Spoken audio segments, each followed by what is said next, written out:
कहानी की शुरुआत में हमें 9/11 का वक्त दिखाया जाता है, जहां टीवी पर न्यूज में बताया जा रहा था कि आज से 2 दिन पहले अमेरिका पर एक टेररिस्ट ऑर्गेनाइजेशन ने हमला किया है। इस हमले की वजह से अमेरिका का world trade centre twin towers तबाह हो चुका है। इस हमले की वजह से बहुत सारे बेकसूर लोग अपनी जान से हाथ धो बैठे। न्यूज देखते हुए एक आदमी अपने ड्रॉर से बहुत सारे कीपैड फोन्स निकालता है। इससे पहले कि वो किसी को कॉल करता, आदमी की प्रेयर का टाइम हो चुका था, इसीलिए आदमी जाकर प्रेयर शुरू कर देता है। तभी पीछे से कुछ अमेरिकन आर्मी ऑफिसर्स आकर आदमी का फेस कवर करते हैं और जबरदस्ती उठाकर वहां से ले जाते हैं। फिर उसे अलग अलग कंट्रीज का टूर करवाया जाता है ताकि उसे वापसी का रास्ता भूल जाए। कुछ दिन बाद ऑफिसर्स वो आदमी को ग्वांटानामो बे ले जाते हैं। वहां उसे एक डिटेंशन कैंप में रखा जाता है। ये डिटेंशन कैंप ऐसी जगह पर बनाया गया है जिस जगह के बारे में कोई भी नहीं जानता। इस डिटेंशन कैंप में प्रिजनर को बहुत बुरी तरह रखा जाता है। उन्हें अलग अलग तरह से टॉर्चर किया जाता है। यहाँ हर प्रिजनर का एक अलग सेल बनाया गया है। इस कैंप को डेटा कैंप भी कहा जाता है क्योंकि यहाँ डिफरेंट कंट्रीज से लोगों का डेटा एकत्र किया जाता है। डिटेंशन कैंप में हर साल नए ऑफिसर्स की ड्यूटी लगती है और हर महीने शिफ्ट बदल दी जाती है। इसका मतलब ये है कि कोई प्रिजनर यहाँ से भागना तो दूर, भागने के बारे में सोच भी नहीं सकता। इसी कैंप में उस आदमी को भी कैद किया गया है जिसे हमने मूवी की शुरुआत में देखा था। सीन कट होता है और हमें आज से 8 साल बाद का वक्त दिखाया जाता है। हमेशा की तरह आज भी कुछ नए ऑफिसर्स की ड्यूटी बदली गई है, जिनमें से एक लेडी ऑफिसर भी है जिसका नाम एमी है। एमी की आज पहली बार किसी डिटेंशन कैंप में ड्यूटी लगी है, इसीलिए वो थोड़ी सी कंफ्यूज थी। सभी ऑफिसर्स को इकट्ठा करके उन्हें इस कैंप के बारे में जानकारी दी जाती है। सीनियर कमांडर जॉन सभी ऑफिसर्स को बताते हैं कि कोई भी कैदी यहाँ से भाग नहीं सकता। उनकी सुरक्षा के लिए बहुत सारे एडवांस टूल्स लगाए गए हैं। आपको बस उन्हें खुदकुशी करने से बचाना है, क्योंकि ये बात उन्हें भी पता है कि इस जगह से भागने का कोई भी रास्ता नहीं। आप सभी को 12 घंटे की रोटेशन पर काम करना है और ध्यान रहे कि हर डिटेनी पर आपकी पूरी नजर हो। कुछ डिटेनी आपको बातों में उलझाने की कोशिश करेंगे क्योंकि आप नए हैं। हमें पता चलता है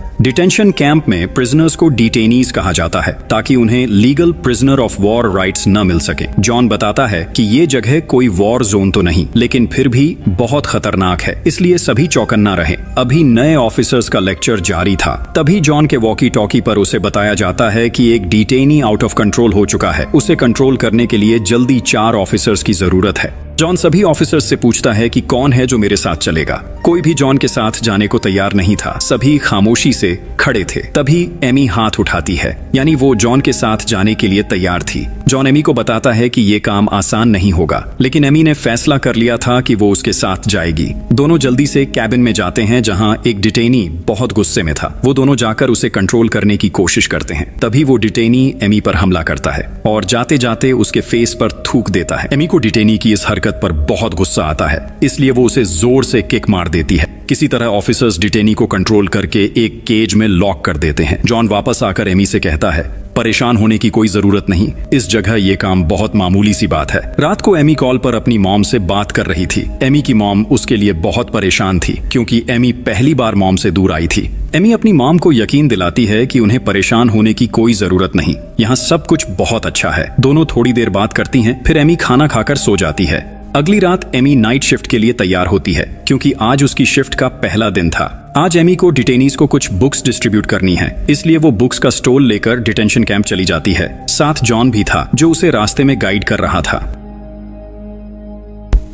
एमी सबसे पहले उसी डिटेनी के पास जाती है जिसने उस पर थूका था। एमी डिटेनी से बहुत आराम से पूछती है, क्या तुम्हें कोई बुक चाहिए? जिस पर डिटेनी एमी को बहुत बुरा भला कहता है। एमी को बुरा तो लगता है, लेकिन वो बिना कुछ बोले आगे निकल जाती है। जॉन बताता है कि इस डिटेनी को लेडीज पसंद नहीं है, इसलिए जब भी कोई लेडी उसके पास जाती है तो वो ऐसे ही बिहेव करता है। इसके बाद एमी अली अमीर नाम के डिटेनी के पास जाती है। एली को हैरी पॉटर का पार्ट 7 चाहिए था, लेकिन एमी जवाब देती है कि वो मेरे पास नहीं है। अगर तुम्हें इनमें से कोई बुक चाहिए तो मैं दे सकती हूँ, लेकिन एली को वही बुक चाहिए थी क्योंकि एमी के पास जो बुक्स थीं वो एली कई बार पढ़ चुका था। इतनी बार सेम बुक्स पढ़कर वो क्या करेगा? इतने में जॉन वहां आकर एमी को आगे बढ़ने को कहता है। ऐसे ही रात गुजर जाती है और एमी अपनी शिफ्ट खत्म करके घर चली जाती है। 3 दिन बाद दोबारा एमी की नाइट शिफ्ट लगती है। अब वो किसी भी डिटेनी से कोई बात नहीं कर रही थी। एली बार बार एमी से बात करने की कोशिश करता है। वो एमी से पूछता है, तुम कहाँ से हो? तुम्हारा नाम क्या है? लेकिन एमी अली की किसी भी बात का जवाब नहीं देती। तब अली खुद ही एमी को अपने बारे में बताने लगता है। वो बताता है कि मेरा नाम एली है।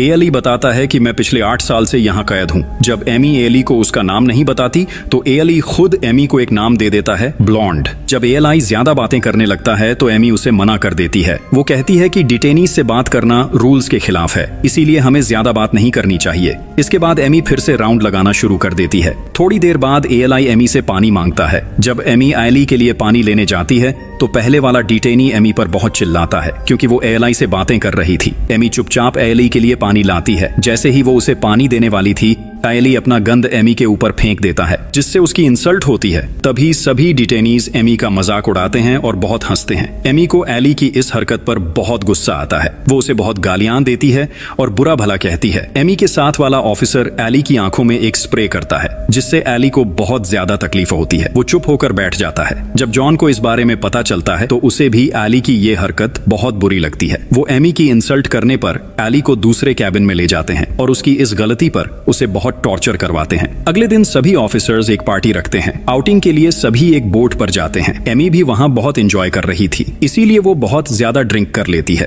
थोड़ा रिलैक्स होने के लिए वो वॉशरूम चली जाती है, जहां उसका पीछा करते हुए एक ऑफिसर भी अंदर आ जाता है। दोनों ही ड्रैंक थे, इसलिए वो ऑफिसर एमी के पास होने की कोशिश करता है, लेकिन एमी डर जाती है। वो उसे धक्का देकर वहां से बाहर आ जाती है। अगले दिन दोबारा से एमी की नाइट शिफ्ट आती है। इस बार एली अपने रूम में नहीं था क्योंकि उसे अभी भी टॉर्चर किया जा रहा था। ये पनिशमेंट एमी की इंसल्ट की वजह से था। एमी और उसका टीममेट एली के रूम में जाते हैं, जहां एक ग्लास पर एली ने बहुत अच्छे डिजाइन्स बनाए हुए थे। ग्लास देखकर एमी सोचती है कि एली अच्छा काम कर सकता है, तो उसने बुरा रास्ता क्यों चुना। एमी ऑफिसर से पूछती है, क्या एली को अभी भी पनिशमेंट दी जा रही है, जिस पर ऑफिसर हाँ में जवाब देते हैं। एमी को यह सुनकर एली के लिए थोड़ा सा बुरा महसूस होता है। अगले दिन एमी एली की फाइल पढ़ने के लिए ऑफिस जाती है। वहां उसे पता चलता है कि एली जर्मनी का रहने वाला है। उसका किसी भी टेररिस्ट ग्रुप से कोई ताल्लुक नहीं है। उसे सिर्फ इसलिए डिटेंशन कैंप में रखा गया है क्योंकि यूएस आर्मी को उस पर शक है। सिर्फ शक की वजह से उसे 8 साल से कैद रखा गया है। एली की फाइल में उसकी कुछ पिक्चर्स भी थीं, उस वक्त की जब एली से सच बुलवाने के लिए उसे टॉर्चर किया जा रहा था। लेकिन एली बार बार यही कह रहा था कि मैंने कुछ नहीं किया,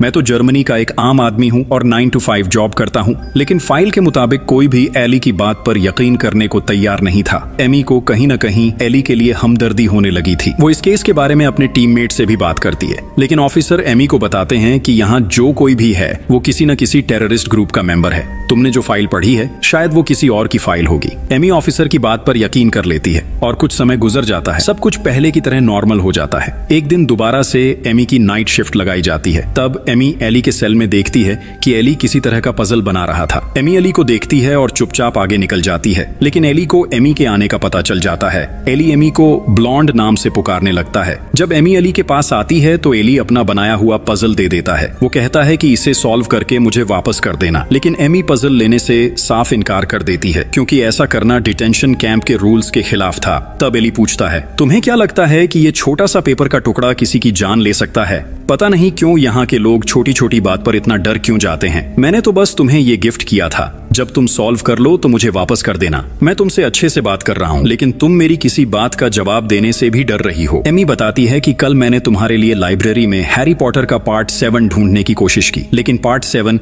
मुझे कहीं भी नहीं मिला। तब एली जवाब देता है, कोई बात नहीं, जरूरी नहीं कि जिस चीज को हम दिल से चाहें वो हमें मिल भी जाए। ये बात सुनकर एमी को बुरा लगता है, लेकिन वो कुछ कहे बिना वहां से चली जाती है। अब ऐसे ही कई महीने और भी गुजर जाते हैं। ऑफिसर्स को यहाँ ड्यूटी करते हुए अब आदत हो गई थी। उन्हें सब चीजों के बारे में पता चल चुका था, यानी अब ऑफिसर्स यहाँ की जिंदगी और नियमों को अच्छी तरह समझ चुके थे। वो काफी मैच्योर हो चुके थे।